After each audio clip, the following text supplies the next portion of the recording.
I was wondering if you could start off and talk to me about what you know about Matteo Salvini before he became a politician. Can you help me at all? Well, I think that there's not much to say about Salvini before he became a politician, because I think he has been in politics since he was very young. He was a councillor in Milan, in the city of Milan. What I know, just because that's quite well known, he participated in various TV quiz shows when he was a child. I don't remember exactly the name of the quiz, but yeah. But I think he after he finished high school, he was already active in politics. I don't think he graduated. He didn't attend university, or he started but he didn't finish it. Yeah, he was quite active also in actually in the far left when he was young, in kind of it's called Centro Sociale, social center, called Leoncavallo in Milan, where you have a lot of autonomous left-wing activists. So that's quite interesting, isn't it? He's gone from the far left to the far right, is that?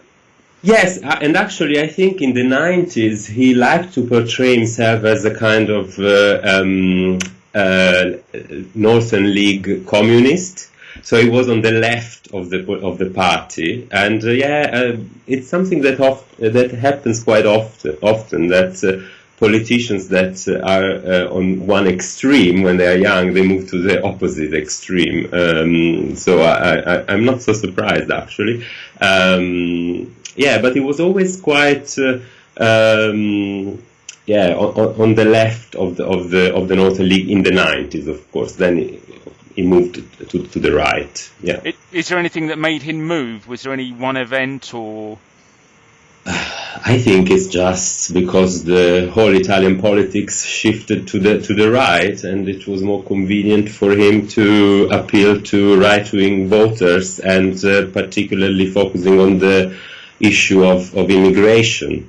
So I think immigration became such an important issue in the early 2000s when Italy started to become a country with immigrants, because before the early 2000s, Italy was a country with not so many immigrants, ethnic minorities. I mean, it was an issue that was almost completely absent from the political debate. So I think it was mainly for a kind of political opportunity. He thought that issue was particularly important for his party. Yeah. So do you think he believes in what he says? I mean, he started out on the left and... I don't know him personally, and I think there is always a mix with all politicians of beliefs and opportunity and what is, I mean, and kind of strategy, and probably he partly believes in what he says, but of course when it comes to issues like the European Union as well, although he's quite Eurosceptic, he's also a bit, particularly over the last 2-3 months, he has been quite ambiguous about the euro, and when it comes to immigrants, he's always tried to say, well, I'm against certain types of immigrants, I'm not against immigration. So he tried to moderate his message. So I don't know to what extent his message is very radical, and to what extent he really believes in what he says. But of course, he knows that what he says is popular within a certain electorate.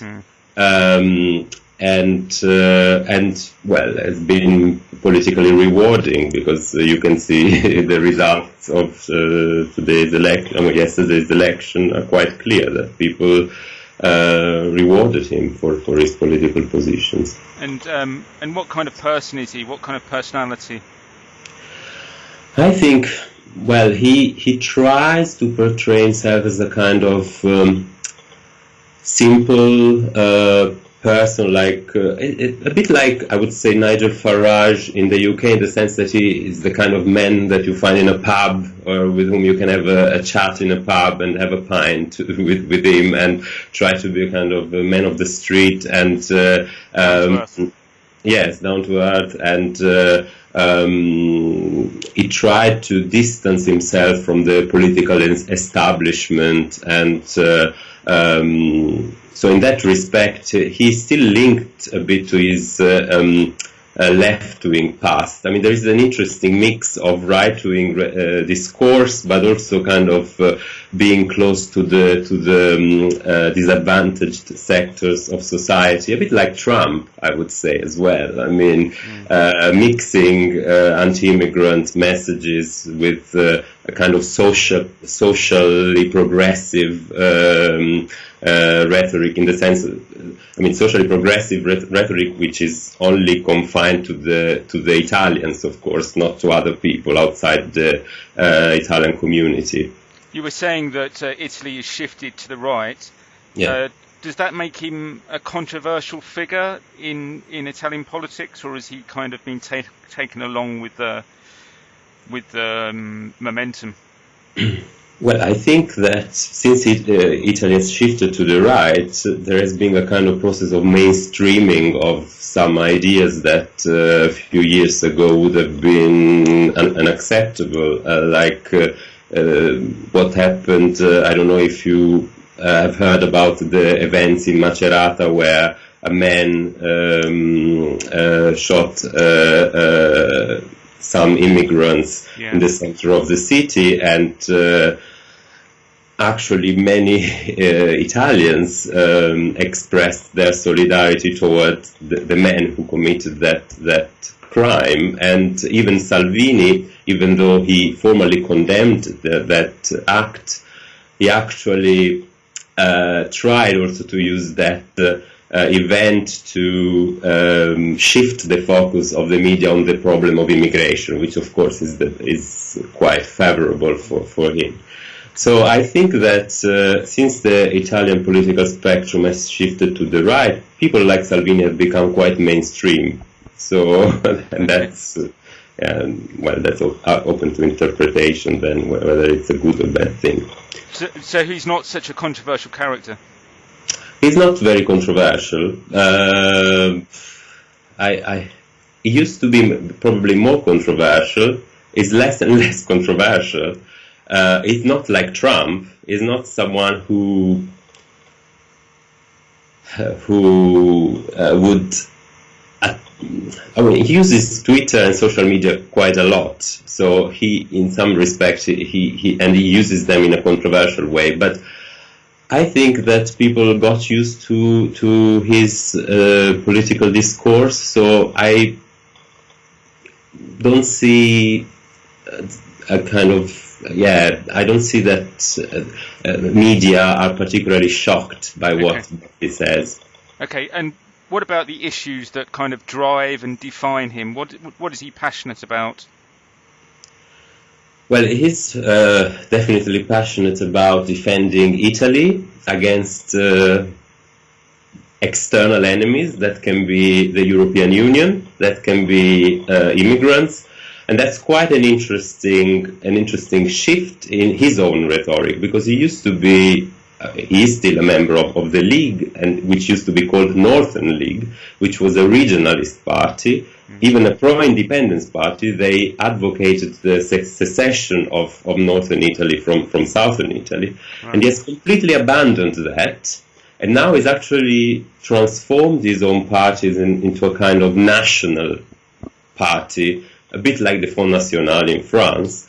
So now the enemy is no longer the South, is no longer Rome, but external enemies, in particular the European Union and immigrants and multinationals. I mean, all the network of financial interests that might damage Italy. So I think he focuses a lot on this kind of competition between those who defend Italy and the Italians and those who want to damage it, and so and that's part of his populist discourse. So populism is based on this kind of opposition of the people against the kind of external elite or external enemy.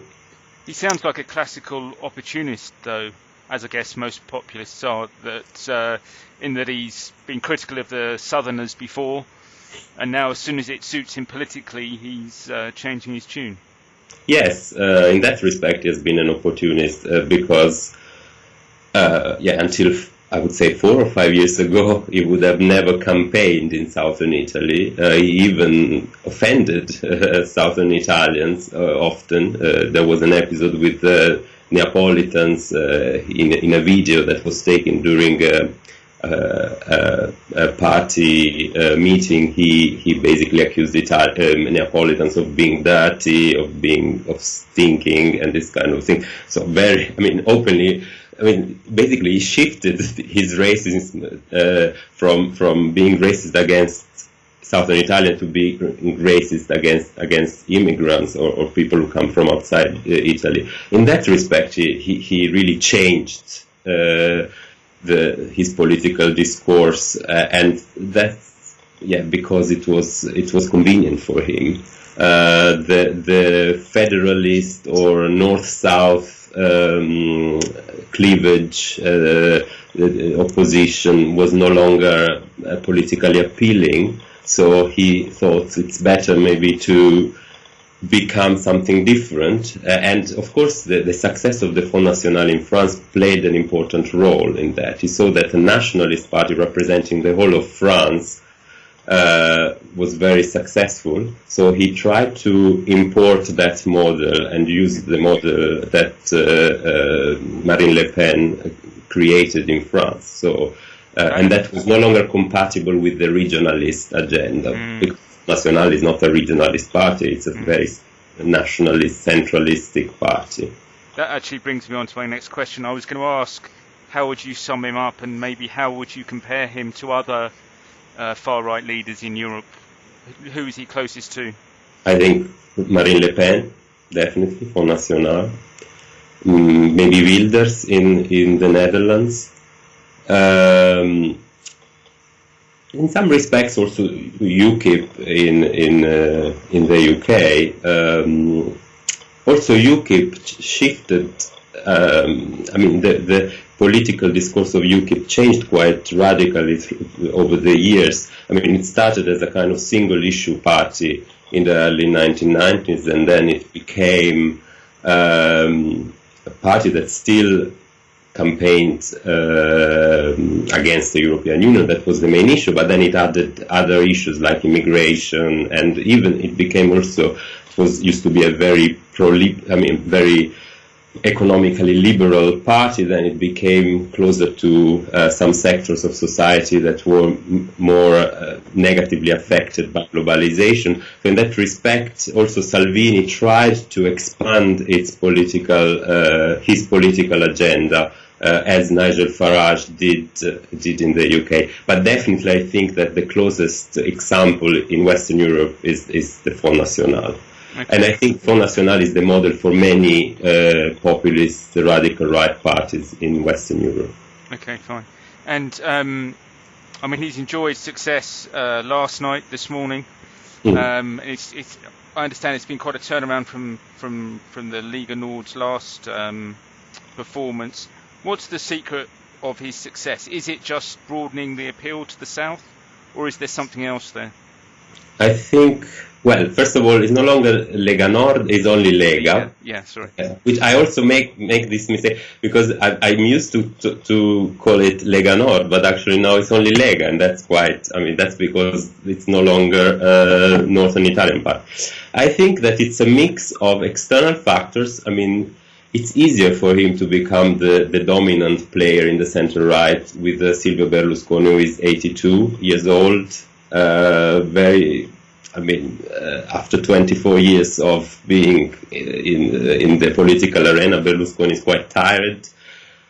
His political campaign was seen as effective, but then you see the results weren't very, very good for his party. So he kind of saw that as an opportunity to replace Berlusconi as the dominant actor on the center right.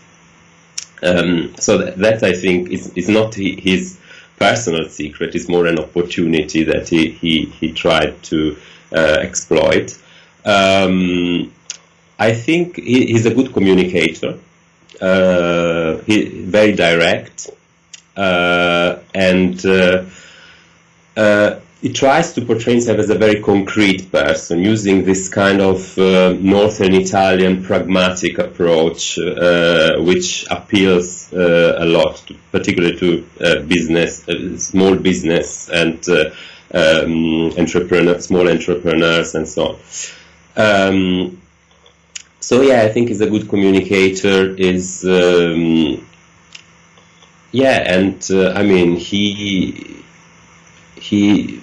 picked the right issues in the right moment. I mean, now the two main issues in Italy are immigration and the economy. Because even though Italian economy has improved over the last 3 years, it's still in a very bad condition. So Salvini has been able to focus on the key important issues that are very relevant for the electorate, at least for an important sector of the electorate. You said earlier that he'd used social media in a controversial way. Could you maybe expand on that and talk about whether he's imitated Trump in that he's reached out to a new part of the electorate directly rather than going through the mainstream media? He's used the social media directly. To be perfectly honest, I don't check Salvini's Twitter or Facebook account very often, but when I did that, and also from what I read in the news, he also, like Trump, posts videos that show immigrants committing crimes, and refers to some political competitors in a very direct and hostile way. I think once he called the president of the Italian lower chamber an inflatable doll. I mean, she's. I think Laura Boldrini is the third woman who has been elected in the history of the Italian Republic as president of the lower chamber, and he attracted a lot of hostility from the right, the extreme right, and Salvini was very, very harsh towards her, and you use that expression like calling inflatable doll.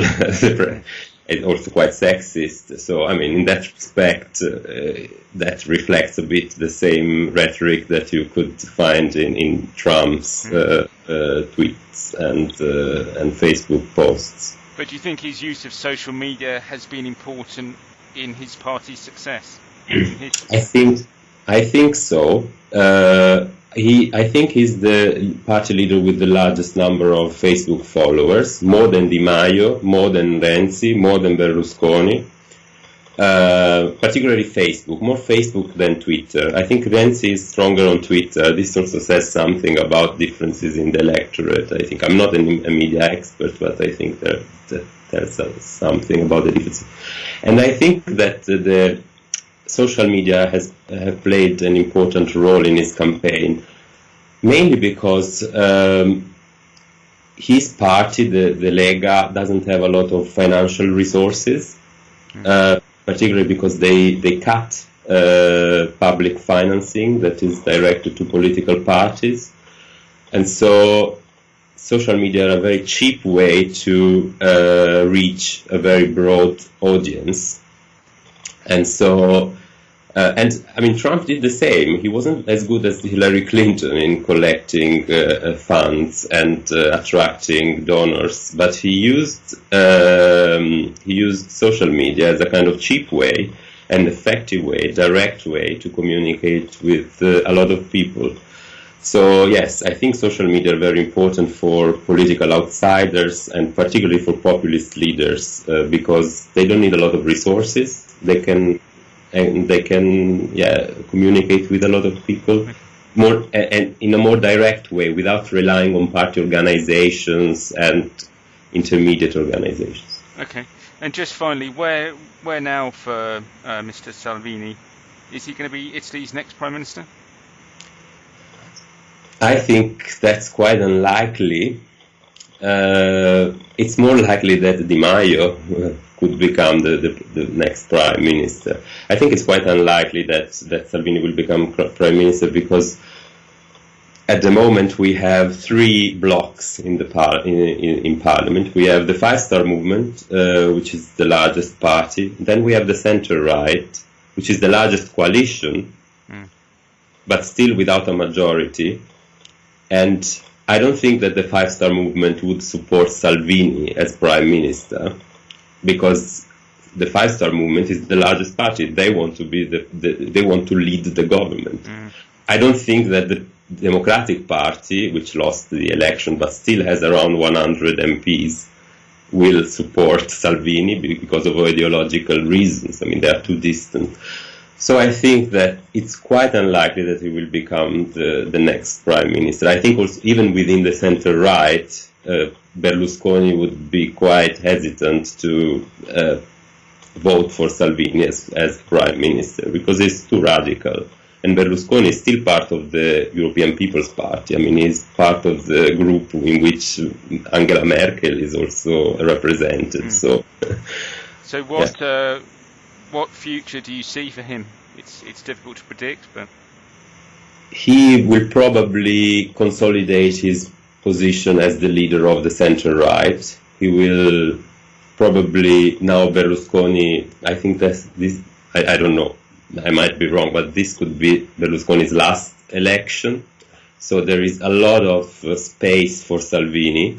He can expand his support. He can co-opt different sectors of the center-right. So I see him as the leader of a new center-right, which can be electorally competitive in future.